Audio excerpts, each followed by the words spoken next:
कुछ कहानियाँ दर्द से नहीं हौसलों से लिखी जाती है। ये कहानी है एक ऐसी औरत की जिसने समाज की बेड़ियों, गरीबी की जंजीरों और अपने सपनों की बेरुखी को तोड़कर खुद की पहचान बनाई।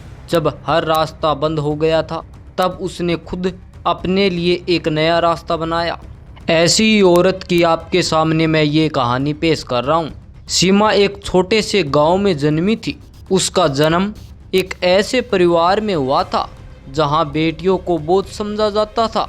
बचपन से ही उसे ये एहसास दिलाया गया था कि उसका अस्तित्व सिर्फ रसोई, घर और शादी तक सीमित रहेगा। लेकिन रीमा का सपना कुछ और था। वो पढ़ना चाहती थी, अपने पैरों पर खड़ा होना चाहती थी और अपनी पहचान बनाना चाहती थी। रीमा के पिता एक मजदूर थे और माँ घरेलू कामों में व्यस्त रहती थी।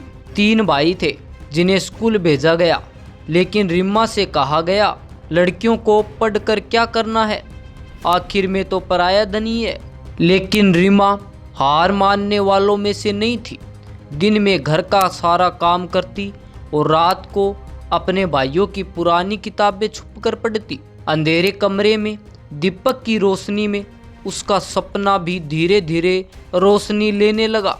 14 साल की उम्र में उसकी शादी एक 35 साल के आदमी से तय कर दी गई। रीमा ने खूब विरोध किया, लेकिन उसकी आवाज़ को दबा दिया गया। शादी हो गई। ससुराल में हालात और भी बुरे थे। पति शराबी था, रोज़ मारपीट करता। ससुराल में किसी को परवाह नहीं थी कि रीमा जी रही है या मर रही है। एक दिन बहुत मार खाने के बाद रीमा ने फैसला किया, अब बहुत हो गया। वो रात के अंधेरे में अपने बच्चे को गोद में उठाकर घर से निकल गई। उसके पास ना पैसे थे ना ठिकाना, लेकिन आत्मविश्वास जिंदा था। वो शहर आई, रेलवे स्टेशन पर कई रातें गुजारी, कभी मंदिर के बाहर तो कभी बस स्टैंड के कोने में बच्चा लेकर सो जाती। पेट भरने के लिए लोगों के कपड़े धोए, बर्तन साफ किए।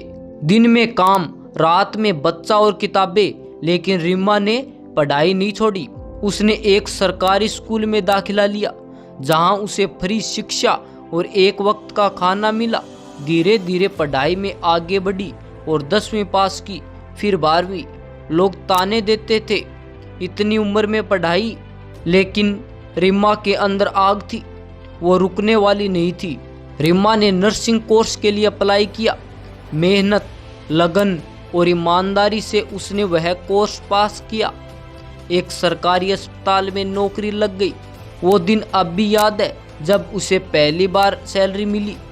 वो रोई थी, लेकिन इस बार दर्द से नहीं, खुशी से रोई थी। अब वही रीमा जो कभी एक कोने में मार खाती थी, अब खुद अस्पताल में महिलाओं की मदद करती थी। वो महिलाओं को आत्मनिर्भर बनने के लिए प्रेरित करती, गांव की लड़कियों को फ्री में गाइड करती, पढ़ाती और बताती कि हालात कैसे भी हो, अगर ठान ले तो कुछ भी नामुमकिन नहीं। रीमा ने एक NGO शुरू किया जिसका नाम था उजाला। इस संस्था के माध्यम से उसने सैकड़ों महिलाओं को सिलाई, ब्यूटी पार्लर, कंप्यूटर जैसे कोर्स सिखाकर आत्मनिर्भर बनाया। आज उसका बेटा डॉक्टर बन रहा है और वो खुद पूरे आत्मविश्वास के साथ लोगों के सामने खड़ी होती है। रीमा की कहानी सिर्फ दर्द की नहीं बल्कि उम्मीद की भी है। उसने साबित कर दिया कि एक औरत अगर ठान ले तो वो पूरे समाज को बदल सकती है। इस कहानी से हमें यही सीख मिलती है कि हालात कैसे भी हो, आत्मविश्वास सबसे बड़ा होता है।